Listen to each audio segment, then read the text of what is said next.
அசாமில் பாரதிய ஜனதா கட்சிக்கு அமோக வெற்றி கிடைக்கும் என்று தேர்தலுக்கு பிந்தைய கருத்து கணிப்புகள் கணித்துள்ளன. பல்வேறு தொலைக்காட்சி சேனல்கள் மற்றும் தனியார் நிறுவனங்கள் நடத்திய கருத்து கணிப்புகளின்படி அசாமில் பாஜக தலைமையிலான கூட்டணி சுமார் 87 முதல் 100 இடங்களை பெறும் என்றும், காங்கிரஸ் கட்சி சுமார் 26 முதல் 36 இடங்களை பெறும் என்றும் எதிர்பார்க்கப்படுகிறது. மேற்கு வங்கத்தை பொறுத்தமட்டில் சில கருத்து கணிப்புகள் பாஜக வெற்றி பெறும் என கணிக்கின்றன. அதேவேளையில் வேறு சில கருத்து கணிப்புகள் திரிணாமுல் காங்கிரஸ் வெற்றி பெறும் என்று கணித்துள்ளன. இந்த கருத்து கணிப்புகளின்படி பாஜக சுமார் 140 முதல் 160 இடங்களையும், திரிணாமுல் காங்கிரஸ் சுமார் 120 முதல் 140 இடங்களையும் கைப்பற்றும் என்று எதிர்பார்க்கப்படுகிறது.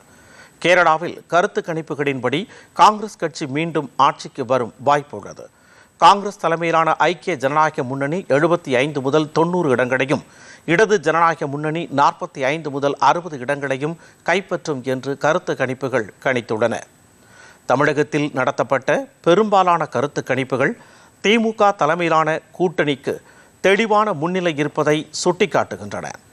திமுக சுமார் 112 முதல் 140 இடங்களையும், அதிமுக சுமார் 60 முதல் 100 இடங்களையும் கைப்பற்றும் என்று கருத்து கணிப்புகள் கணித்துள்ளன.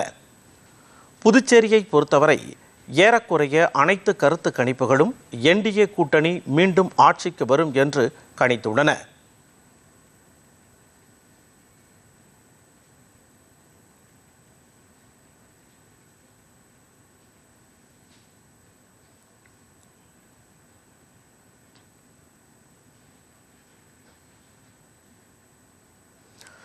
என்டிஏ கூட்டணி 16 முதல் 20 இடங்களையும், திமுக காங்கிரஸ் கூட்டணி 6 முதல் 8 இடங்களையும் கைப்பற்றும் என்று கருத்து கணிப்புகள் தெரிவித்துள்ளன.